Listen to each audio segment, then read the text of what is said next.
Sheila Ryan started her charity called Kilimanjaro Direct back in 2005.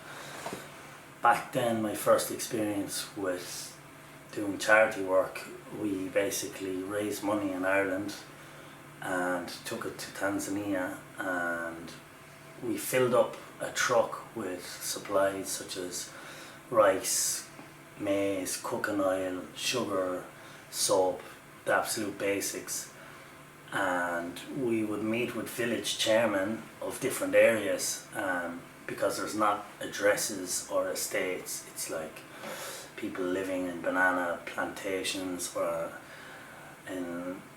on the side of a mountain, or rural areas are not easily accessible. So we would take the supplies and meet a village chairman and drive as far as we could in the 4x4. And then after that, we would unload the stuff and carry what we could and take them to the poorest families. And that was the very beginning. So we would give them the food and money and translate Swahili or English to Swahili where it was coming from, and document where all the donations went. And that was the beginning, literally our very first attempt at doing charity work, and that progressed from there to building houses for families. So as it stands, we've built 9 houses for families, normally families who had taken in other people's children, orphans. Maybe the family has a disabled kid in certain circumstances, and so we could change their living situations, but at the end of the day, it doesn't raise them out of poverty. So my mother, being a teacher, got land to build a school. Alleviate poverty through education is the mission statement of the charity, and I suppose the belief that education from an early age, is a good basis for a future and progress. I mean, the very minimum that you need is to be able to read and write and maths and general knowledge of the world. And so about 7 or 8 years ago we started building the school, and about 5 years ago it opened, and we started with 8 students, and now we have about 100 students. We feed them breakfast and lunch every day. We have cooks, we have 3 teachers, we have security, we have a 52-seater bus for collecting kids, and we're run off donations totally. It's basically a family-run charity.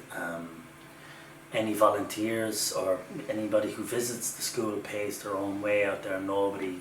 No money is taken out of the donations. 100% goes to the cause. We pay local teachers to teach a local curriculum, and so basically it's just out of the goodness of people's hearts and people who are willing to put their hands in their pocket because they know that the money is going to the right place. And so a lot of people want to go and volunteer and help out, and currently we don't have a volunteer program in place, but the long-term plan is to set up a program where people can come out and maybe teach English classes and give something back, and also donate, because at the end of the day, I mean, cash is the most important thing, because we're creating employment for the locals, and it makes more sense to employ local teachers to teach the local curriculum. So donations and fundraising is the most important part. So my long-term plan is to move to Tanzania, stay there for a year and learn Swahili and learn about the culture, and just set up a base and bring people out to see the school and see the work we're doing. And once I'm set up over there and have a good base, I'll be looking to start a volunteer program where people around the world can come and help. And I've already taught English as a foreign language in South Korea for 3 years. So I have a lot of contacts in the TEFL teaching community who have experience in teaching English as a foreign language, and this is what the volunteers will have to do. And so I have that experience there. My mother is a teacher herself, so she's teaching 40 years. She knows education, and so all the money that will come from these volunteers will go 100% to the school. That pays for teachers' wages, feed them breakfast and lunch every day. There's always projects going on, families need food, but the school is the main anchor of the charity. And so how I'm going to survive my own way, because as we're 100%, not one penny goes anywhere else but to the school. If the volunteers want to do a trip, for example, to the Serengeti or climb Kilimanjaro, well, someone will have to organise that, and if I'm on the ground, I'll happily do that. I mean, I look forward to doing that, but then I'll be able to make my own salary or wage. So I'll put on in the work, organising the volunteer program, picking people up from the airport, bringing them to the school, having a program. They can teach so many hours a week. They can learn Swahili from the kids, do work in the community. I'm looking to set up